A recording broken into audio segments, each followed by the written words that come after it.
नारियल फोड़ करके क्रेडिट लेने का काम करते हैं। इंसान के हर कर्मों का रिजल्ट 5 साल के बाद आता है।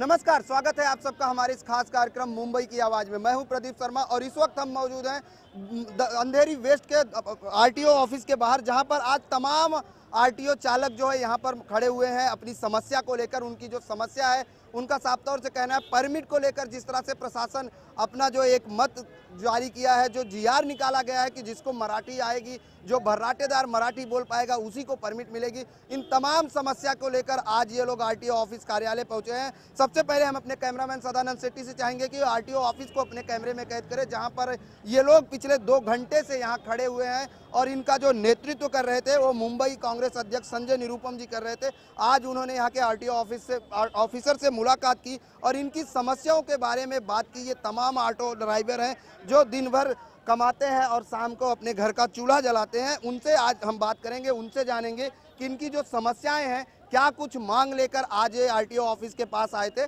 सबसे पहले कांग्रेस उपाध्यक्ष जयप्रकाश जी हैं, उनसे जानते हैं। जयप्रकाश जी, अगर बात करें तो जिस तरीके से आज ऑटो वालों की समस्या है, क्या कुछ चर्चा हुई आप लोगों की? चर्चा ये हुआ कि पिछली सरकार जब कांग्रेस की सरकार थी तो उस समय भी परमिट दिया गया, लेकिन 200 रुपया फीस था। आज जो अभी की सरकार है, एकदम गरीब लोग ही रिक्शा चलाते हैं और वो 200 का जो रसीद था उस 200 के बदले 16,000 रुपया लिया जा रहा है। उसके बाद जब पिछली सरकार थी तो कोई भाषा के ऊपर परीक्षा नहीं लिया जाता था। अभी की सरकार भाषा के ऊपर परीक्षा ले रहा है कि अगर मराठी जानते हो तो तुमको परमिट दिया जाएगा।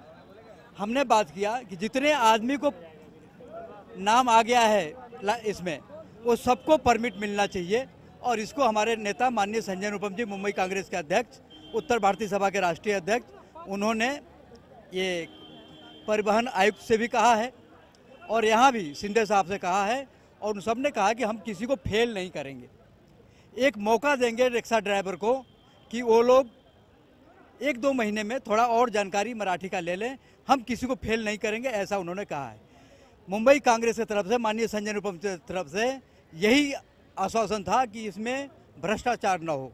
एक तो सरकार भ्रष्टाचार कर रही है कि 200 रुपये के बदले 16,000 रुपया मांग रही है। एक तो सरकार डायरेक्ट भ्रष्टाचार कर रही है। उसके बाद ये फेल पास का जो झंझट लगाई है, तो सुनने में आ रहा है कोई 20,000 रुपया दलाल मांग रहा है, कोई 80,000 रुपया दलाल मांग रहा है और उनको फेल करने के लिए तरह तरह के सवाल पूछे जा रहे हैं।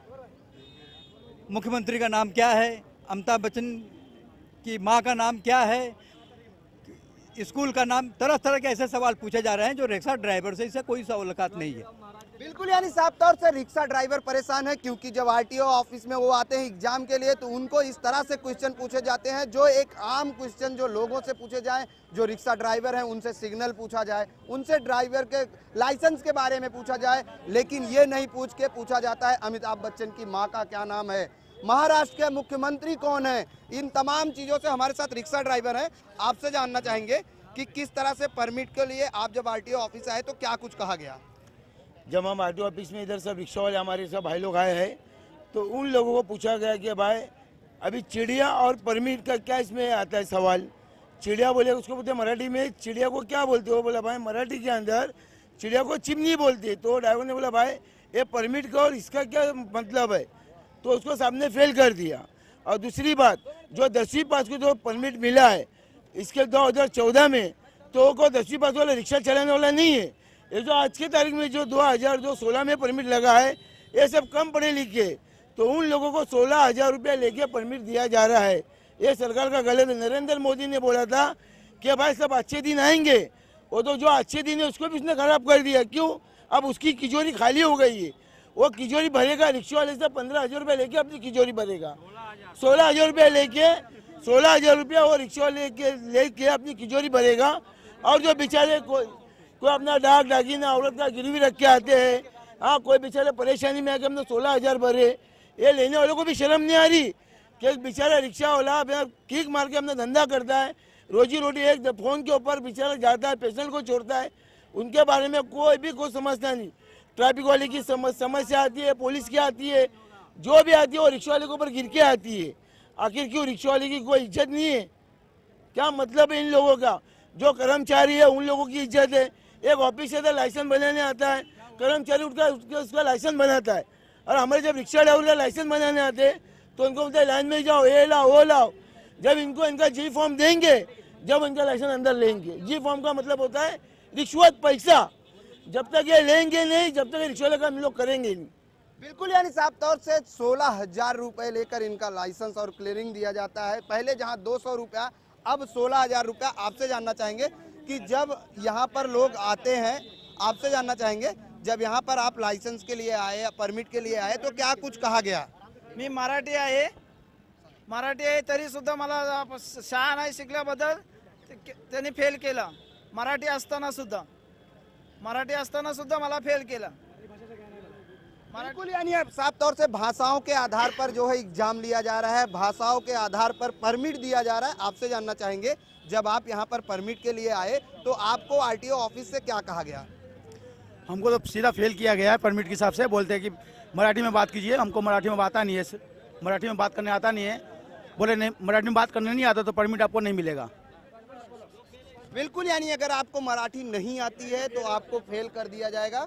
आपसे जानना चाहेंगे कि जिस तरीके से आज मराठी आना अनिवार्य है रिक्शे को लेकर, रिक्शा अगर परमिट चाहिए तो क्या कुछ कहा गया है? जब एक मराठी आदमी फेल हो सकता है, इसके लिए आज निरुपम साहब यहाँ पर आए थे। निरुपम साहब जी के घर पे हम लोग 9 बजे परसों रात में गए। जब मालूम पड़ा ये फेल हो गया, क्योंकि इससे पूछा गया कि भाई तुमको मराठी पढ़ने आता है, तो इसने बोला पढ़ने नहीं आता, क्योंकि मराठी है, महाराष्ट्रन है, तो इसको मराठी में बात करने आता है। इसने पूरी बात किया तो इसको एक पत्रकार ने फेल कर दिए। तो पत्रकार को इतना पावर हो गया है कि वो मराठी लोगों को ही फेल कर रहा है, तो यूपी वालों का क्या होगा? और जो मराठी जो बोलना जानता है, जो लिखना पढ़ना नहीं जानता, उनका क्या होगा? और जो विनर में परमिट है, आज साहब ने बोले जो भी फेल, यानी फेल बोले तो इसकी फाइल उनकी रख ली गई है, उनको वापस एक चांस मिलेगा।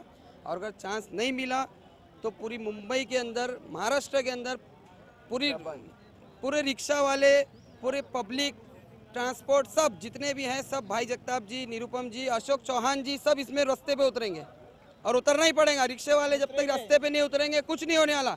ये सब एक वो बहुत बड़ा घोटाला है। 16,000 रुपये भर रहे हमसे, 16,000 रुपये लेने के बाद भी डोमेसल का कोई ठिकाना नहीं है। डोमेसल 6 महीने बनते नहीं है, 6 महीने के बाद आपका इरादा पत्र कैंसिल, तो 16,000 का जवाबदार कौन? तो पहले क्यों लिया 16,000? इरादा पत्र दे दिए, डोमेसल नहीं बन रहा उसका, सीआईडी का अपॉइंटमेंट 3-3 महीना हो रहा है, तो आप सिर्फ उसको पास करो, पैसा बाद में लो। जब वो रिक्शा भरेगा जब पैसा लो, उसको इंटरव्यू का सिर्फ पैसा लो, जो भी उसका इंटरव्यू का 1,000 रुपया चार्ज है, 200 रुपया फीस है, वो लो। 16,000 ले लिए, वो बेचारा गरीब डोमेसल कहाँ से बना के लाएगा? मुंबई बायकोचं डाग ठेवून पैसे नेलेले भरायला 16,000, तरी सुद्धा फेल केला आम्हाला। आम्ही काय करायचं? आत्महत्या करायची आता? आम्ही गरीब माणसांनी करायचं तरी काय? आपसे जानना चाहेंगे जब आप यहाँ आरटीओ ऑफिस आए थे तो आपसे क्या कुछ कहा गया, किस तरह से परमिट को लेकर? परमिट को लेकर हमसे ये सवाल पूछा गया कि भाई आपका जनरल जी के नॉलेज, मतलब मराठी के बारे में, मराठी में हमसे पूछा गया जनरल नॉलेज। अगर हमारी जानकारी कम इतनी अच्छी होती, अगर हम इतने बड़े लिखे होते तो हम ये रिक्शा क्यों चलाते? हम रोज़गार के लिए रिक्शा चला रहे हैं, हमारी पढ़ाई कमज़ोर है इसलिए हम अच्छी नौकरी नहीं कर पा रहे हैं, तो इसके लिए हम रास्ते पे उतरे हैं। भाई रिक्शा चला रहे हैं, रिक्शा चलाने का मतलब ये है कि भाई हमारी मेहनत लग रही है। अगर हम पढ़े लिखे नहीं है तो हमारे पास ये रोज़गार का साधन है। अगर हम पढ़े लिखे होते तो हमारे पास आज अच्छी नौकरी होती, सब कुछ होता, हमें अच्छा इतना नॉलेज होता तो हम महाराष्ट्र में कोई अच्छे स्तर पे नौकरी कर रहे होते। और कहीं से पैसा लेके आना है, 16,000 रुपये उनको भरना है, हर तरह की परेशानी हमको ही झेलनी है। तो रिक्शा वाला कितना कर सकता है, उसकी कैपेसिटी क्या है, आपको पता है। बिल्कुल, यानी एक रिक्शा वाला दिन भर दौड़ता है तो शाम तक अपने घर की रोजी रोटी चलाता है, लेकिन जिस तरीके से अब प्रशासन भाषाओं के आधार पर परमिट देने की बात कर रही है, फीस की अगर हम बात करें तो 200 रुपए को लेकर जो सीधे 16,000 देना पड़ रहा है, ऐसे में एक रिक्शा वाला दिन भर कमाए क्या और खाए क्या और फिर परमिट कैसे ले? आप कुछ कहने वाले थे? जी हाँ, मैं राष्ट्रीय रिक्शा चालक मालक सेना का उपाध्यक्ष हूँ, महाराष्ट्र उपाध्यक्ष। मेरा नाम चिन्नू पटेल है। मैं राष्ट्रीय रिक्शा चालक मालक सेना का उपाध्यक्ष हूँ, मेरा नाम चिन्नू पटेल है। मेरा यही कहना है, जिसका भी इतने फाइल अंदर रखा है, अगर उन लोगों को जो फेल किया उन लोगों को परमिट नहीं दिया जाएगा, सब रिक्शा ड्राइवर, तमाम यूनियन वाले साथ में मिलके हम रिक्शा बंद का ऐलान करेंगे और सब रिक्शा ड्राइवर रास्ते पे उतर कर पूरा रास्ता जाम करने का काम करेंगे। बिल्कुल, यानी साफ तौर से अगर जो भी रिक्शा वाले फेल हुए हैं परमिट में, अगर उनका परमिट नहीं दिया जाता तो वो रिक्शे आंदोलन करेंगे, मुंबई की सड़कों पर रिक्शे नहीं चलेंगे। आपसे जानेंगे सर, हमारी समस्या बहुत ही जटिल है सर। हमारी समस्या ये है कि सब कागजात हमारा यहाँ पे है, हम यहाँ पे परीक्षा भी दिया, परीक्षा पास कर लिया, बोला अंधेरी वहाँ बोरीवली आरटीओ में आपको जाना पड़ेगा, नंबर यहाँ पे, सीरियल नंबर यहाँ पे, सब कागजात हमारा यहाँ पे, हमारा लाइसेंस यहाँ का, एड्रेस सब खाली मार्ग में लिख दिया है, मतलब यहाँ का ही अंधेरी आरटीओ का ही मेरा सब डॉक्यूमेंट है। रिक्शा वाले लगातार परेशान हैं, लगातार समस्याएं बढ़ती जा रही हैं, क्योंकि परमिट को लेकर जिस तरह से प्रशासन ने जो शर्तें रखी हैं उससे कहीं ना कहीं पूरी तरीके से ये लोग आहत हैं। आपसे जानना चाहेंगे कि जिस तरीके से रिक्शा चालक आप हो, दिन भर आप जो है दौड़ते हो रोड पर, आज जब आरटीओ ऑफिस आप गए परमिट के लिए तो क्या कुछ कहा गया आपसे? हमसे जब आरटीओ ऑफिस जब गए वहाँ पे तो हमसे ये सवाल किया गया कि मराठी जानते हो क्या? मैं बोला सर थोड़ा बहुत जानता हूँ, पूरी नहीं जानता हूँ। लेकिन मैं ये पूछना चाहता हूँ आरटीओ से कि आज तक मैं 16 साल से रिक्शा चला रहा हूँ, आज तक ये भी महाराष्ट्रियन नहीं बोला कि महाराष्ट्रियन में बोल के हमको अंधेरी जाना है, बोरीवली जाना है, दहीसर जाना है, अभी तक कोई नहीं मिला। तो हमसे क्यों ऐसा सवाल होने जा रहा है? हमसे क्यों सवाल हो रहा है? मुझसे भी पूछा गया था, हमसे पूछा गया आपको मराठी आता है? मैं बोला साहब मराठी समझता है लेकिन बोल नहीं पाता, तो मेरे को लाल स्याही मार के चल दिया। अब बोलो, मैं उनको थैंक यू बोला, मुन्ना भाई की तरह, MBBS की तरह मैं बोला थैंक यू।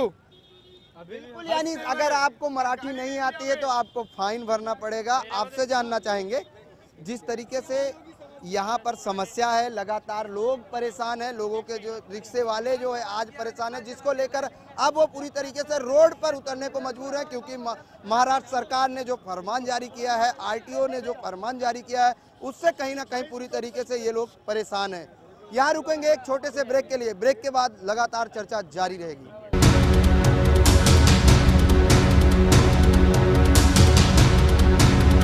नारियल फोड़ करके क्रेडिट लेने का काम करते हैं। इंसान के हर कर्मों का रिजल्ट 5 साल के बाद आता है।